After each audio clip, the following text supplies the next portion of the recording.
Quem está nos assistindo aqui já investe em fundos imobiliários está muito preocupado, porque a gente sabe que alguns investidores aqui, muita gente está assistindo a gente aqui, chegou num ciclo recente, né? Começou a investir recentemente em fundos imobiliários. E aí pegou esse ciclo de queda, né? A gente está vendo muitos fundos imobiliários cair forte, né? 10, 15, 20%. E muita gente está desesperada, alguns até vendendo nesse ciclo para migrar para renda fixa. E eu quero entender com você, é o fim dos fundos imobiliários? Muita gente com medo, o que está acontecendo? Assim, o fim não é, né? É uma classe de ativos, eu acho que ainda está no começo, uma classe bem recente, né? Se a gente fala de 10 anos atrás, não tinha quase nada de fundo imobiliário, tinha muito pouco, né? A gente teve um boom ali, 2018, 2019, e aí que o mercado não, os investidores, pessoa física, meio que acordaram e conheceram um pouco de fundos imobiliários. Chegou ali no topo em 2019, depois teve pandemia.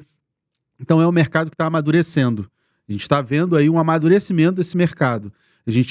Por exemplo, FOF, que são os fundos de fundo, é meio que está acabando, né? Isso aí tende a acabar e meio que virar os Red Funds, que são fundos multimercado, para que eles possam investir em qualquer tipo de classe de ativo, porque não deu certo. Eu sempre fui contra a FOF, nunca gostei, porque é o gestor tentando fazer trade para dar resultado num ativo que não tem tanta liquidez assim, para que o gestor esteja tradando bilhões e bilhões e bilhões todo dia. Não tem mercado para isso, né? É um mercado pequeno. Então a gente está percebendo essa evolução. Em relação à queda, cair 10, 15% na renda variável não é nada demais. Só que o que provocou essa queda? Eu ensino para os meus alunos na mentoria, que é o meu curso completo, que quando a gente está falando de fundos imobiliários de tijolo, a gente faz a precificação, que é o que a gente chama de valuation, deles pensando e comparando com o tesouro de longo prazo de 10 anos, o tesouro IPCA mais de daqui a 10 anos, que seria mais ou menos o 2035, e ele tem uma taxa parecida com 2045. O que aconteceu com a taxa do tesouro? Tá pagando aí IPCA mais 6,70, 6,50, o 2029 chegou a 7. E aí, o que acontece? Você tem que, para valer a pena investir em fundo imobiliário de tijolo, você tem que pegar esse retorno que você vai ter no IPCA+, isso de tijolo, mais o prêmio de risco, porque você está correndo um risco de estar na renda variável, e aí dependendo do fundo, da classe, você tem uma ponderação de risco. Eu boto menos risco para shopping, para logístico, renda urbana, e aí outros eu coloco um pouco mais de risco, e aí a gente faz uma taxa de desconto, que é o prêmio por correr esse risco. Quanto maior a taxa do IPCA, do Tesouro, maior é o prêmio que eu vou colocar, ou seja, maior é o desconto que eu vou jogar sobre o fundo imobiliário de tijolo. E menor, então, vai ser o valor que eu aceito pagar. Sim. Quanto mais sobe o Tesouro, menor é o valor que eu aceito pagar no fundo imobiliário. Por isso, as cotas caíram. Porque você faz uma equiparação quando você fala de valuation. O investidor leigo, ele vai olhar o quê? O título do Tesouro tá pagando pra caramba, vou sair daqui e vou pra lá. Eu não concordo muito com essa visão. Por quê? Porque o título do Tesouro de longo prazo, ou qualquer renda fixa, ela tem o objetivo de você investe, resgata no final. O fundo imobiliário, ele tem o objetivo de te pagar uma renda todo mês, eternamente, porque ele não vai acabar, diferente da renda fixa que tem um objetivo. Não é nem o que é melhor um ou outro, é que são soluções diferentes para objetivos diferentes. As pessoas acabam confundindo isso. E um grande erro que as pessoas têm com o fundo imobiliário, que eu acho que é o maior de todos, é que você olha lá, a cotação caiu. Você, sei lá, joga no Google, e aí você tem como referência ou o preço que você pagou na cota, ou o preço que está no Google, e ambas estão erradas. Mira, mas como assim o preço que eu paguei na cota está errado?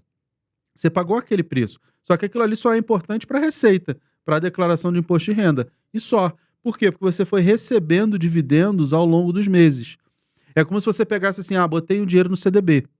E aí tem o efeito juros sobre juros. Mas você joga tudo isso fora. Aí você deixa lá R$100 no CDB e depois de 10 anos você tem os mesmos R$100. Mas não existe isso porque tem os juros. Então, o fundo imobiliário tem o dividendo. Se você considera o preço e não usa uma informação de, como a gente chama de gráfico descontado a dividendos, você vai simplesmente achar que aquilo ali sempre vai ser ruim. Você está ignorando a principal característica do fundo imobiliário, que é o pagamento de dividendos. Sim. O certo ainda seria você pegar e calcular o reinvestimento do dividendo, que aí ele teria o efeito juros sobre juros e ficaria mais sensato você comparar com uma renda fixa ou com qualquer outro investimento. O mesmo raciocínio serve para ações. O Clube FI, eu sou sócio, tem um pedaço lá no Clube FI, mas nem é um jabá, é porque é o único lugar que tem uma ferramenta que é gratuita, só jogar lá no Google, que tem a calculadora de juros compostos com fundo imobiliário. Aí você bota lá, quando você fez o investimento, o valor, e ele já calcula esse efeito de reinvestimento dos dividendos. É de graça lá, não precisa logar, não precisa nada. Tá lá. E tem esse cálculo. E aí, quando você compara, e o próprio site já faz a comparação, você vê que é uma diferença gigantesca da cota para a cota mais o dividendo e da cota mais o dividendo reinvestido. Então, o leigo, ele não tem esse conhecimento. Ele compra porque vai receber já, provavelmente no mês seguinte, mas fica desesperado se cai, porque nem entendeu ainda que é renda variável. É normal. E por que caiu tanto?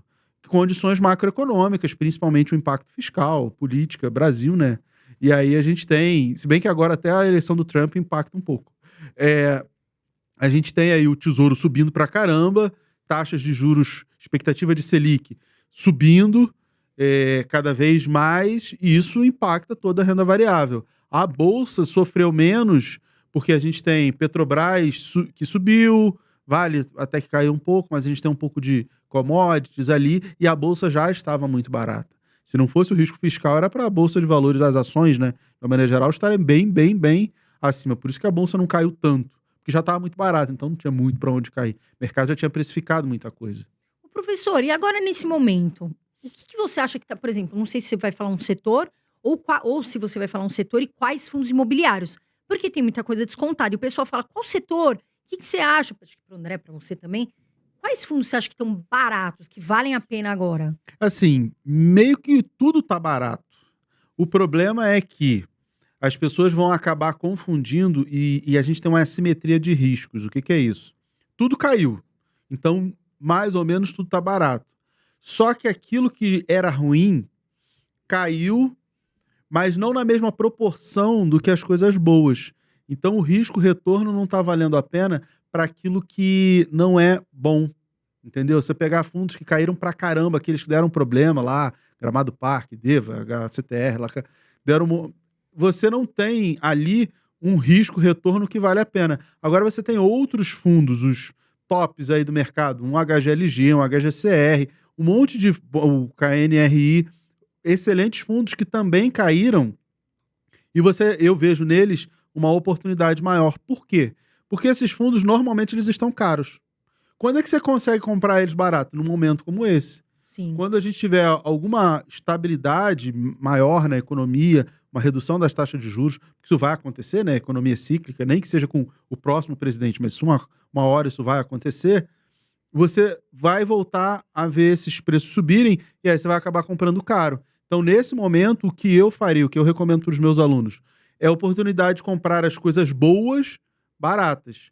Depois que você acabar essa oportunidade, aí você começa a olhar aquela segunda classe, aqueles mais arriscados. Então, para fundo imobiliário, é um investimento muito simples, você não precisa inventar. São 4 setores, que são os fundos de papel, logística, shopping, renda urbana e lajes corporativas. Aí eu boto tudo numa classe só. Então, são 4 setores aí, e os maiores, os melhores, os Quineia da vida, agora é Pátria, né, que era Reding Grifo, principalmente essas 2 gestoras, você tem os maiores fundos e os mais interessantes. Shopping, você tem um XP Malls, que eu acho que é o que eu gosto mais, por conta da concentração maior em São Paulo, que é o melhor mercado, mas não tem nada assim, tão difícil. Se você concentrar ali, separar os maiores fundos imobiliários, você já está pegando também os melhores. Então, não é tão difícil. Para o leigo... HG tá barato, é Sim. HGLG. O HGLG é um fundo que sempre teve caro, né? Difícil comprar ele, né? E agora deu uma recuada, mas mesmo assim caiu pouco, né? Também, o dividendo dele também diminuiu. O que era extraordinário diminuiu, porque ele é um fundo que ele tem uma característica também de desenvolvimento. Então ele compra terreno, cria o galpão logístico, aluga, deixa tá bonitinho, depois ele vende. E aí ele tem um lucro imobiliário com isso também. Então ele consegue fazer esse movimento. O mercado ficou muito receoso com a compra da Pátria, né? A gestora Pátria comprou a Reding Grifo, todo o portfólio imobiliário, porque eles saíram do Brasil, não, deixaram de atuar no mercado imobiliário, venderam todo o portfólio, né? E aí, sim, vai mudar, porque pô, sempre foi excelente gestão, mas vai mudar. Mas a equipe de gestão toda foi para o Pátria e a ideia é que nada mude. Por enquanto, pelo menos a promessa dos gestores é que nada mude. Por enquanto, nada mudou. Então, o tempo vai provar. Mas se ela continuar fazendo um bom trabalho, a equipe de gestão continuar fazendo o bom trabalho que sempre fez, vai continuar sendo excelentes fundos. Não só o HGLG, eu gosto muito do HGCR, que ele é meio a meio, metade PCA, metade CDI, né? Então, HGCR. é igual o Fundo de KNSC, que também é da Quineia, que também é meio a meio. Porque a Quineia tem o KNP, que é a inflação, e o KNCR, que é CDI. Aí eles fizeram o KNSC com cota lá na mais ou menos R$10, que é metade. Sim. Então você tem os dois mundos, o KNP, que é o maior fundo da indústria, e é só para investidor qualificado, mais de 7 bi, e o KNSC, que é CDI, que também é meio que a reserva de emergência dos outros fundos imobiliários, os gestores compram ali. E aí eles lançaram o KNSC. Se não me falha a memória, eu recomendei KNSC, acho que tem um mês para os meus alunos, porque ele é isso, é CDI e PCA. O CDI, que é a Selic e Over, ele vai subir para controlar a inflação. A inflação sobe, aí tem que subir a Selic. Então você tem um pouco de cada, de inflação e de taxa de juros, então tá sempre ali.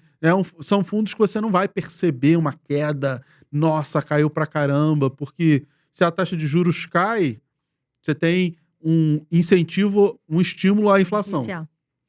Se a inflação cai é porque a taxa de juros subiu, então vai ficar ali. Equilibra. O HGCR até caiu, ele tá num preço bem interessante. Ô, Bruno, e uma questão que a gente tá vendo agora é os fundos imobiliários derretendo, né? A gente tá vendo que os fundos imobiliários caíram bastante, muita gente preocupada. A gente teve uma entrada de cotistas, de investidores em fundos imobiliários de alguns anos pra cá, de uma forma bem agressiva, né? Se a gente pegar lá atrás, tinha 100 mil investidores, agora a gente tá indo pra 3 milhões, sei lá. E muita gente entrou nos últimos anos. E as pessoas estão assustadas, porque muitas pessoas estão vendo a primeira queda brusca dos seus fundos imobiliários e não estão entendendo. Pô, mas fundo imobiliário não era um produto mais seguro, tô vendo cair aqui. O que você tem a dizer? É o fim dos fundos imobiliários? O que você tem a falar para essas pessoas? O que tá acontecendo? A primeira coisa a ser falada é que renda variável varia, pessoal. Então, não tem subida automática sempre acontecendo. E da última vez que eu olhei nesse ano, estava caindo 4% o IFIX. Realmente, para fundo imobiliário, é um movimento que não é comum, vamos colocar assim. Só que a gente tem que lembrar que existe uma correlação entre o fundo imobiliário e a taxa de juros de longo prazo. Então, a gente está vendo a taxa de longo prazo aumentar, isso prejudica muito, principalmente os imóveis de tijolo. Isso traz o preço para baixo. Agora, é interessante que fora do mundo de fundos imobiliários, tem várias negociações acontecendo de prédios que estão situados muito próximos de prédios que estão em fundos, que o metro quadrado está saindo por um preço muito mais alto que o valor patrimonial do fundo. Então, eu acho que para o investidor que tem paciência, é um momento bom de você acumular belos fundos imobiliários por preços mais baixos. E os de tijolo sofrem mais, fundo de escritório, etc. Mas se você pega os de papel, tem muito fundo que caiu e, na verdade, deveria subir. Porque é o fundo que tem um monte de CRI que rende IPCA mais alguma coisa. E IPCA tá subindo. Exato. É um monte de fundo de CRI que rende CDI mais alguma coisa. O CDI tá subindo. Expectativa para o ano que vem, tem gente botando CDI em 13. Até mais do que isso, né? E eu não entendo por que cai tanto esses fundos. E tem fundo ótimo que tá praticamente de graça. Tem fundo que você nem vai mais ver o valor que ele tá hoje. Não, e sabe o que é bizarro? Dificilmente você vai ver. É como as pessoas elas são volúveis. Porque, por exemplo, o fundo de papel, ele tá recheado... É quase um fundo de renda fixa listado em bolsa, né? Sem come-cotas, o que é muito bom. Se você pega fundo de papel, vale muito a pena comprar quando o valor dele, o preço, o valor patrimonial tá abaixo de 1. E quando passa de 1, você tá comprando a nota de 100 por R$101, 102, Já não vale a pena. 105. Vale a pena você vender. Sim. E antes dos fundos começarem a mergulhar, que foi quando o juro americano de longo prazo voltou a subir, que o juro longo também voltou a subir, tinha fundo de papel sendo negociado a 1,05 do valor patrimonial. Eu fiz um vídeo vendendo um desses fundos. Você vai nos comentários, eu tava sendo detonado. Eu falei, meu Deus, eu tô vendendo um fundo que ficou muito caro para comprar outro que tá abaixo do valor patrimonial. E a pessoa quer mandar na sua carteira. Não entendia isso. Agora esse mesmo fundo tá abaixo do valor patrimonial. Só que as pessoas não estão comprando. Não é MXRF11, não? Não era Porque isso. eu fiz falando que eu vendi, cara, eu tomei tanta porrada na internet. Mas é. Tava Pessoal muito 1.06, alguma coisa assim, tava super caro. Não. E eu comprei há muito tempo. Aí eu falei, cara, não tá fazendo sentido estar na minha Você carteira. fala com qualquer analista de fundo imobiliário, pô, é um negócio meio padrão. Cara, comprar fundo de papel acima do valor patrimonial, você tá desperdiçando dinheiro, Sim. né? Ainda mais quando tá 1.05, 1.06 Bem aí. acima. Tá, Porque pode ser que num dia tenha passado, não sei o que. Agora, pô, tá 5% acima, é muita coisa pra um fundo de papel. Sim. Vende esse negócio. Então agora você pode comprar ótimos fundos de papel abaixo do valor patrimonial. Ou você vende também, pode comprar de tijolo, de repente tá muito barato. Pode, porque o de tijolo tende a se apreciar depois. Tudo depende do fundo, né? Eu acho que vale a pena você evitar aqueles fundos que são mais heterodoxos, digamos assim. Só tem um ativo numa localização que ela não é muito estratégica. Sim. E fundo imobiliário de tijolo, o mais importante são 3 coisas que o pessoal fala na indústria: localização, localização, localização. Perfeito. Não tem como correr. Agora, pro caso do fundo de papel, por exemplo, o que eu acho interessante? A gente tá vendo o título público IPCA+, batendo aí quase IPCA mais 7. 2029 chegou a bater IPCA mais 7. E aí todo mundo bota os gráficos mostrando, olha como é que IPCA mais 6 é lindo ao longo do tempo, como é que IPCA mais 7 é maravilhoso. Você pega vários fundos de papel onde a carteira do fundo tá pagando IPCA mais 9, já descontada a taxa de administração. Então, se comprar IPCA mais 7 é bom, pô, IPCA mais 9 não é melhor? Maravilhoso. Tem que pagar mais porque oscila mais em bolsa, né? Tem um nível de risco a mais. Só que se você tá lá comprando pra pegar o dividendo e não quer vender, é maravilhoso, como você disse. E comprando abaixo do preço patrimonial ainda, que Sim. agora a gente tem várias oportunidades, né, Bruno? Até por isso tá rendendo tanto, né? Exatamente. Tem muita gente falando o seguinte, mas André, a gente tem que considerar a possibilidade de calotes dentro dos fundos imobiliários de papel, porque a economia tá complicada, o Brasil tá temeroso, juros subindo. Isso te preocupa, essa questão? Porque muitas pessoas podem estar saindo de fundo de papel com esse medo, né, de, pô, mas será que não vem alguns calotes por aí? E de alguns talvez tenha que sair mesmo. Porque se você pega os de high yield, os high yield também podiam receber o nome de high calote, né? Tem alta chance de calote muitas Teve vezes. vários, né? E Fiagro, por exemplo, Fiagro vai passar por um processo, sabe, difícil para vários Sim. cotistas que compraram pensando, tá pagando muito dividendo. Cara, era muito dividendo porque você tinha CRAs, primeiro, os fundos muito concentrados em poucos CRAs, e esses CRAs com uma taxa lá em cima, e aí você teve enchente no sul, seca no Prejudicou muito. interior, isso prejudica bastante. Por isso que eu não tenho Fiagro na minha carteira. Não é que eu não acredito no agro no Brasil, muito pelo contrário, mas quando eu olhava a estrutura, eu falava, cara, pra esse nível de risco aqui, eu não acho que o prêmio tá adequado. Porque tem Agora, o clima, tem a safra, tem tem- tudo isso envolvido, Tem né? todo, é o que você falou, tem uma derivada a mais, porque investimento já é arriscado por si só.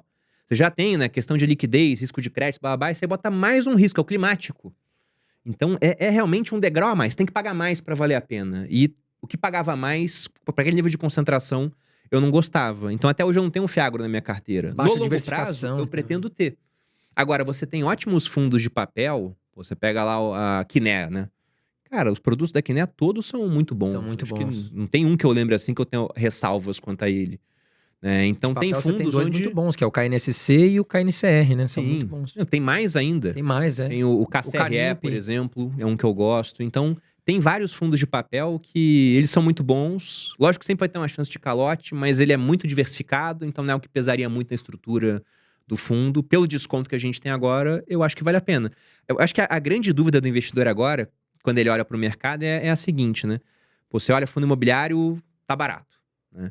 Se olha as ações no Brasil, já teve mais barato antes. Se você pega a média de PL desde os anos 2000, é uns 11, a gente está negociando por uns 8 agora o Ibovespa. Mas tem muita empresa que caiu de preço enquanto o resultado subiu, então tem oportunidade. Só que se olha cripto também, cara, será que o Bitcoin vai dobrar de valor? Porque se você pega em todos os outros halves, ele pelo menos dobrou. Desde o halving não dobrou ainda. Tava em 69 mil no halving, tá em menos de 100 mil agora.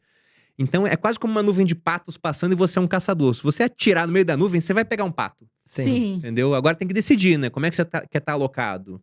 Mas eu acho que vale a pena ter uma alocação em fundo imobiliário. Sobretudo pro cara que já tá num nível de vida já mais pensando em usufruto dos investimentos. Perfeito, Bruno. É isso aí, pessoal. Obrigado por acompanhar a live do canal. É isso que eu falo. Ó, lembrando, pessoal, isso aqui não é uma dica de investimento, ok? Mas assim, por que as pessoas ricas ficam mais ricas ainda? Porque elas aproveitam a oportunidade. E hoje tem muito fundo imobiliário abaixo do custo. Muito, muito, muito. Não é um só não, é milhares, muito. Ações então nem se fala. Então, pessoal, quem quiser aproveitar, porque esse momento é passageiro. Todas as crises que acontecem é passageira, entendeu? Pode esse ano ainda melhorar, ano que vem então com a especulação de novo governo pode aumentar mais ainda, pessoal. Então aproveita enquanto ainda tá na baixa, baixíssimo ainda, entendeu? Mas não assim, não segue o que eu tô falando e o que outros canais ficam falando indicando várias ações, vários fundos imobiliários, você tem que ir por você mesmo. Claro que a gente, que eu sempre falo aqui, procura sempre mostrar os melhores, né? Mas se por acaso você achou algum que não falou, falar aqui, comente aqui embaixo, entendeu? Que irei investigar e darei minha opinião, tá ok? Pessoal, se puder, dá aquele like, inscrição para ajudar o canal. Valeu? Abraço!